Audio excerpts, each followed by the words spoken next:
Ataque a caminhão da CONCAP. Polícia Civil conclui investigações sobre incêndio em caminhão da coleta de lixo terceirizada de Florianópolis. Caçada aos fugitivos. Mega operação mira os 3 criminosos que fugiram da penitenciária da capital. Eleições 2024. Band Cidade promove a última entrevista com os candidatos à Prefeitura de Florianópolis. Nesta segunda-feira, o convidado é Bruno Dias, do PCO. No esporte, times catarinenses são derrotados em casa pela Série B do Campeonato Brasileiro.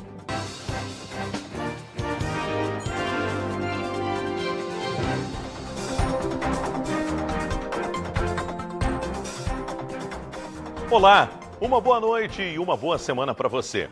A Polícia Civil concluiu o inquérito sobre o ataque a um caminhão de coleta de lixo durante a greve dos servidores da CONCAP em março deste ano.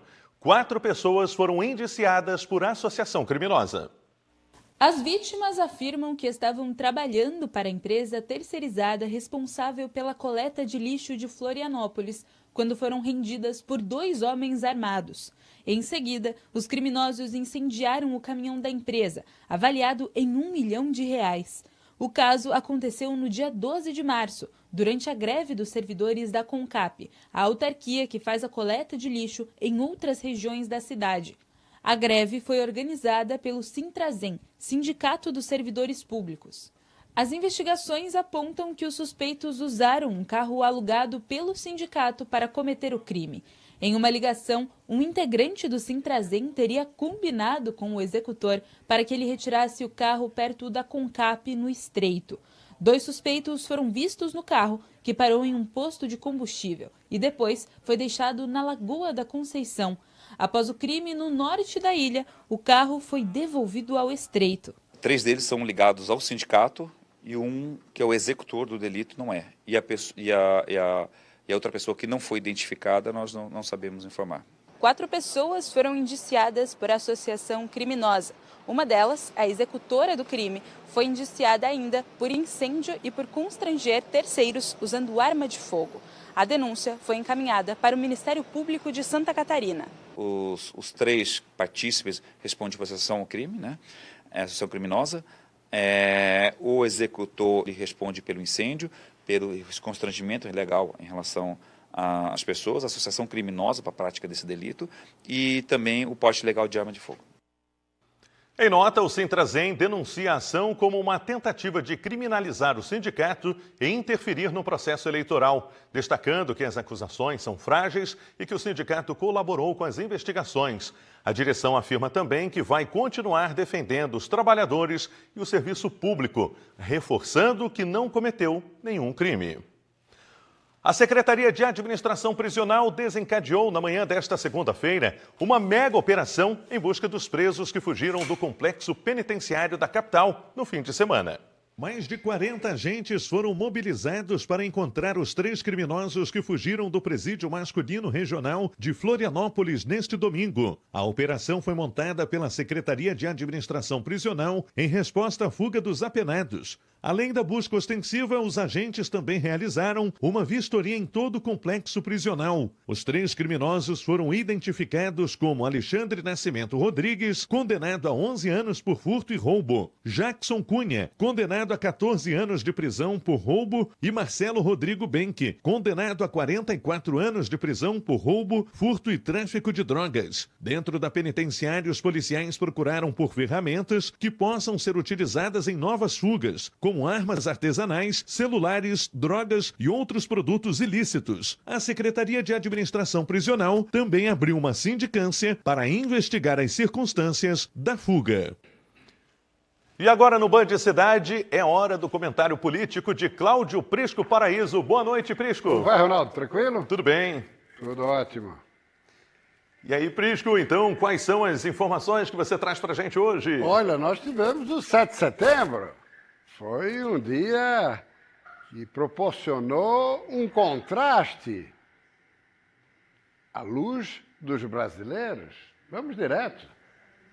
Veja lá em cima, em Brasília, Lula arrastou multidões. Estou ironizando, evidentemente. E na discrepância, nós observamos o seu antecessor sem mandato. Esse sim reuniu o público na Paulista. É difícil de compreender como é que funciona essa mecânica eleitoral no Brasil. Lula se elege, mas há muito não reúne público, diferentemente de Bolsonaro, inclusive quando do exercício da presidência no 7 de setembro. Aliás, se redimiu, qualificou Alexandre de Moraes de ditador. E não é só isso, é muito mais. Mas o fato político de hoje foi a entrega do pedido de impeachment, com a assinatura de pouco mais de 150 deputados, em Brasília, ao presidente do Senado, Rodrigo Pacheco. Vejam que tem aqui catarinenses, Daniel Freitas, Rafael Pezente, ali, entre eles, Luiz Fernando Cardoso, Vampiro, 3 catarinenses. Sim, Santa Catarina brilhou mais uma vez. Dos 16 deputados federais, 13 subscreveram. Veja, aqui estão eles. Não, antes dos 3 senadores. Esses não subscreveram. Ficou acertado o seguinte, para eles não serem considerados impedidos, já que poderão vir a julgar em plenário Alexandre de Moraes, eles amanhã assinam um requerimento solicitando que o pedido de impeachment seja submetido ao plenário. Então, os 3 vão assinar o requerimento. Os 3 catarinenses, 100% da representação. E agora sim a Câmara. Aqui, os 13 que respaldaram. Amanhã nós vamos detalhar um pouquinho mais. Mas fique com a imagem, agora ampliada. Dos 3 que não assinaram o pedido de impeachment. Vamos lá? Os 2 do PT, Pedro Kizai e Ana Paula Lima, e o do União Brasil, Fábio Chiocchetti. Grave e registre na memória a foto deles. Amanhã voltamos ao tema, meu caro Ronaldo. Obrigado, Prisco, pela sua participação. Forte abraço. Todos os dias você confere o comentário político de Cláudio Prisco Paraíso aqui no Band Cidade e você também pode conferir no portal TVPV Online. E veja a seguir a última entrevista com os candidatos a prefeito de Florianópolis. Nesta segunda-feira, o Band Cidade recebe o candidato Bruno Dias, do PCO. É daqui a pouco. Voltamos já já.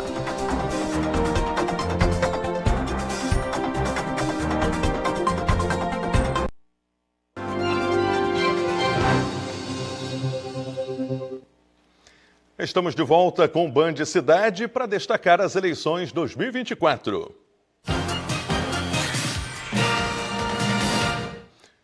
Hoje você confere a última entrevista com os candidatos a prefeito de Florianópolis aqui no Band Cidade.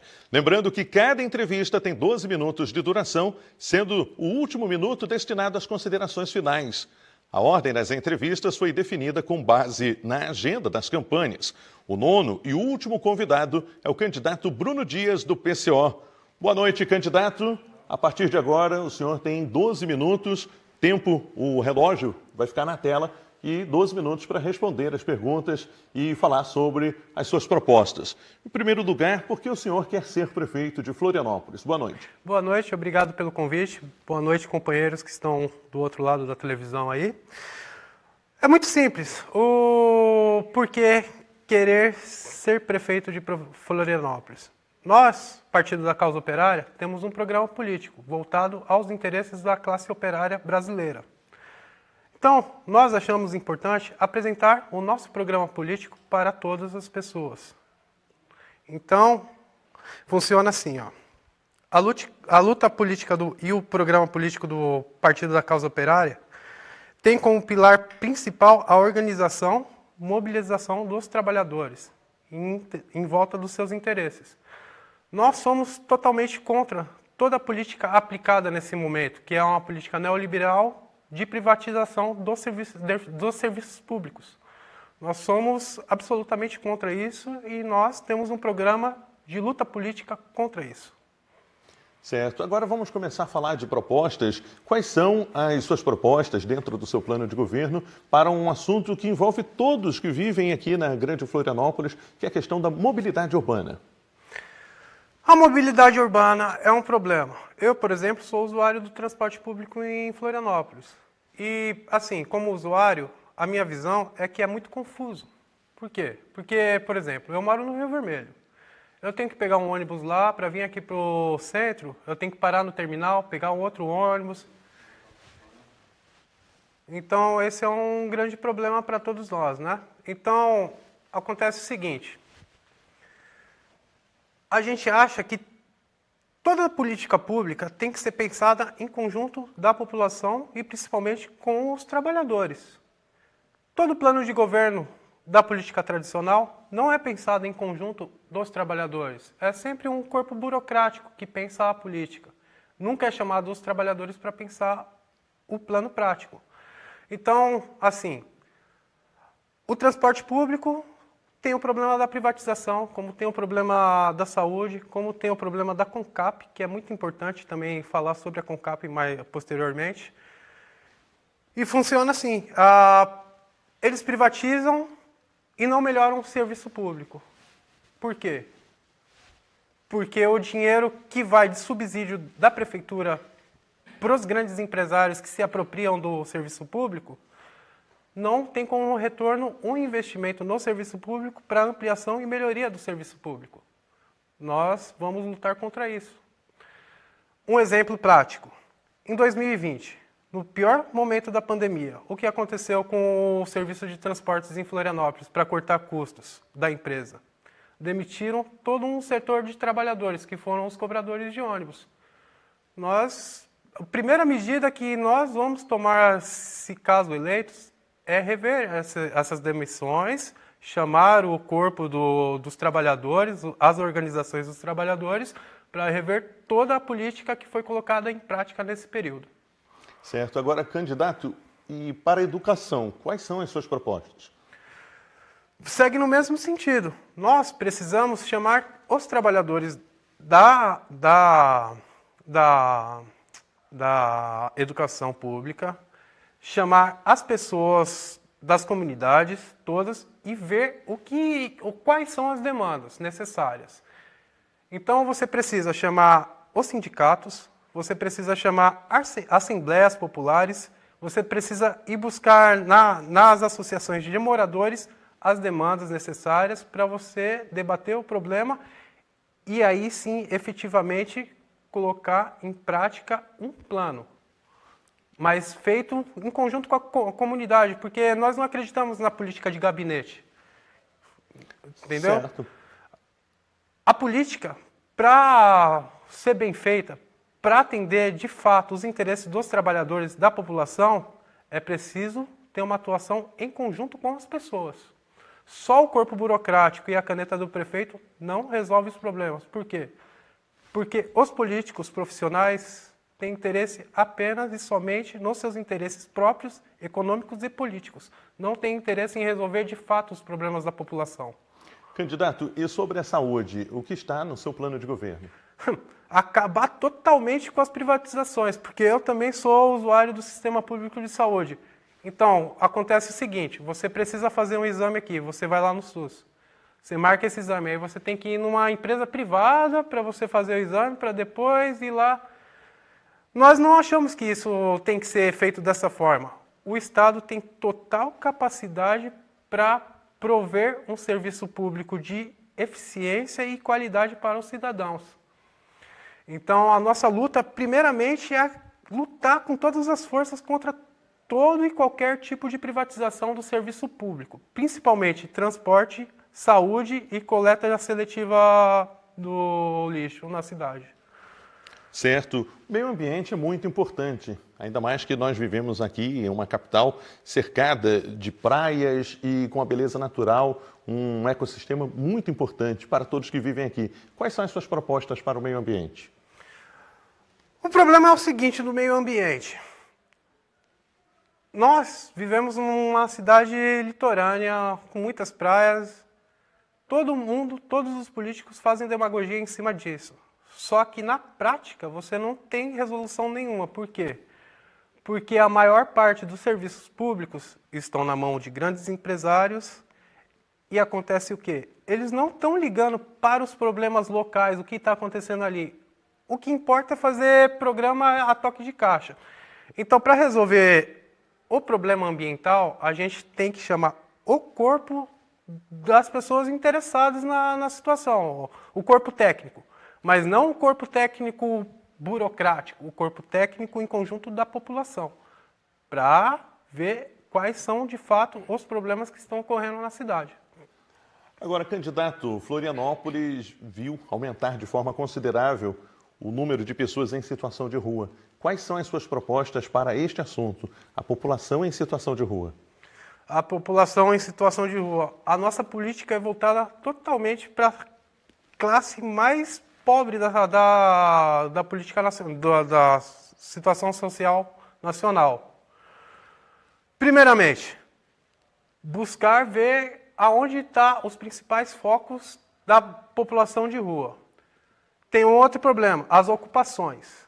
Nós achamos que deve ser legalizado todas as ocupações. Por quê?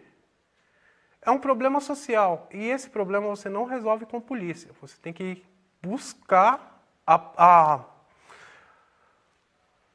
prefeitura tem que buscar junto com a população resolver de uma forma social e não forma policial. E o que acontece é as campanhas da prefeitura, por exemplo, não doe para mendigo dinheiro. Assim, tem até placa aí na beira-mar ali falando que é um problema você fazer doação para uma pessoa de rua.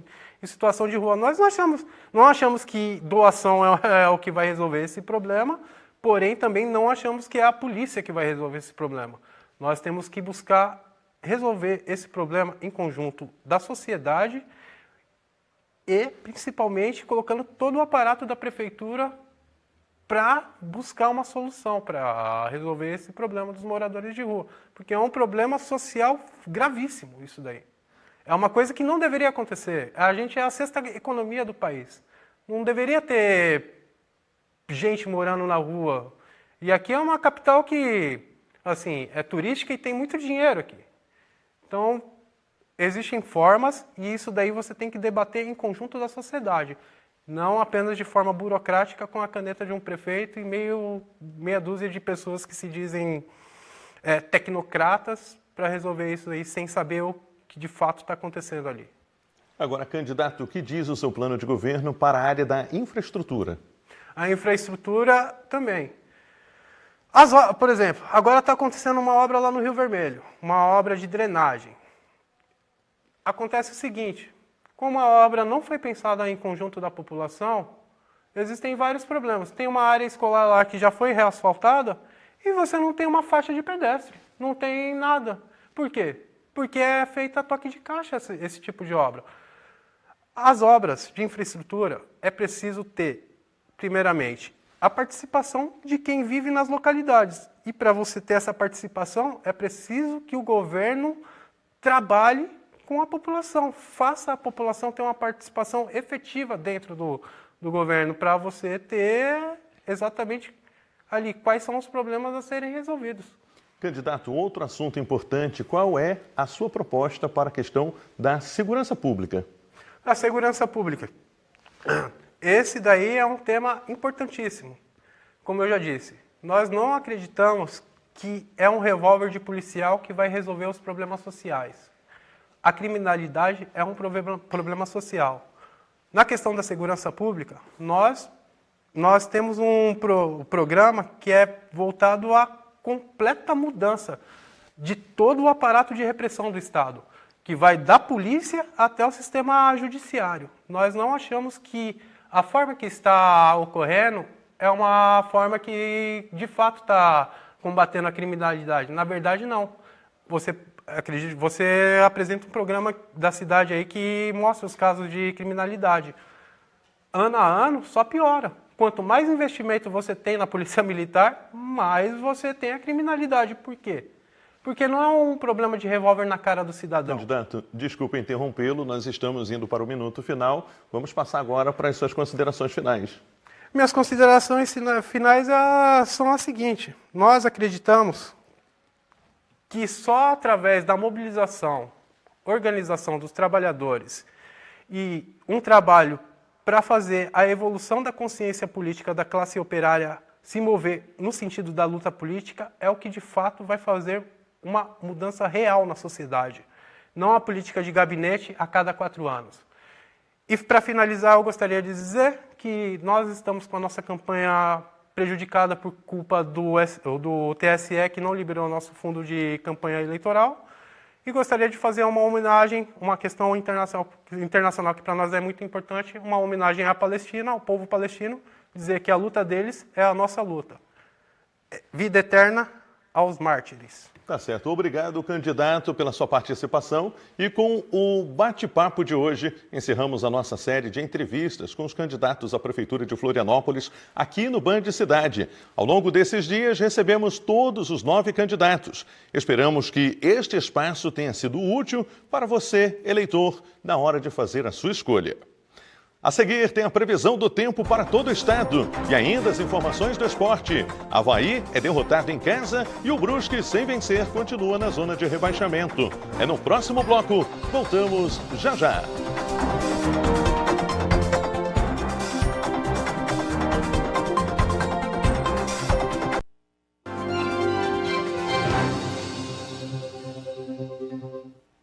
E agora chegou a hora da previsão do tempo.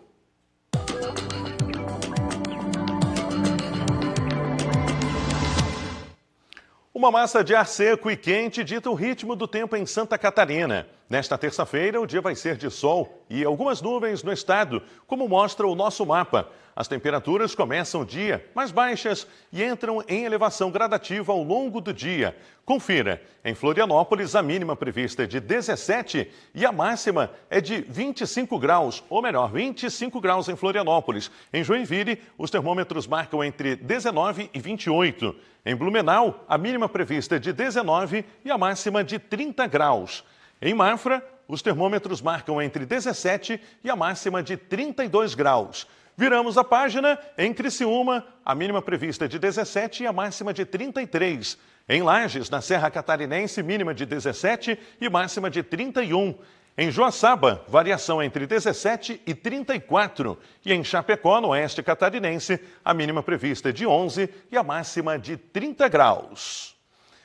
E a gente segue com mais informações aqui no Band Cidade, porque continua aberta a temporada de observação de baleias na costa catarinense.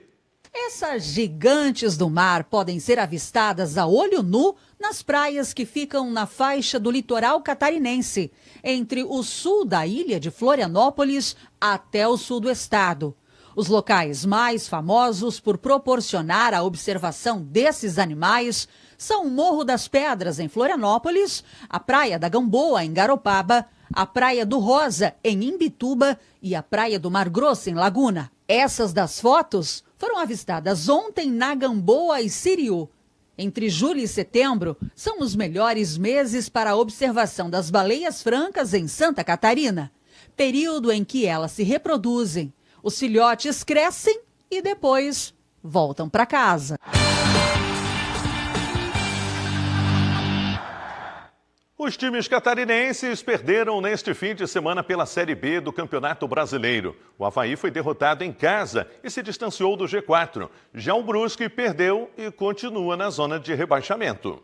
O Brusque entrou em campo neste sábado na Arena Joinville, precisando da vitória para escapar da zona de rebaixamento. O adversário era o Santos, que estava a 4 partidas sem vencer. Mas o Peixe levou a melhor. Aos 10 minutos do primeiro tempo, o Wendel Silva mandou uma pedrada no fundo do gol, sem chances de defesa para o goleiro Matheus Nogueira. O quadricolor até pressionou, mas foi só. Santos 1, Brusque 0. Após o revés, o técnico Luizinho Vieira foi demitido da equipe catarinense. Também no sábado, a ressacada foi um palco para o embate de leões. o Avaí recebeu o Sport Recife. A equipe azurra buscava uma aproximação do G4, mas aos 13 minutos do primeiro tempo, Tite Ortiz ficou com a sobra e Fabrício Domingues balançou a rede. Antes do intervalo, o Avaí ainda criou algumas chances de gol, mas esbarrava na falta de pontaria dos atacantes. Aos 16 do segundo tempo, Barleta recebeu na entrada da área. O goleiro César Augusto saiu do gol e o jogador do Sport finalizou 2-0 para o Leão do Recife. Já o Avaí perdeu a chance de se aproximar do tão sonhado G4. Hoje tem time catarinense em campo pelo Campeonato Brasileiro da Série B. Fora de casa, a Chapecoense tem um duelo duríssimo contra a Ponte Preta.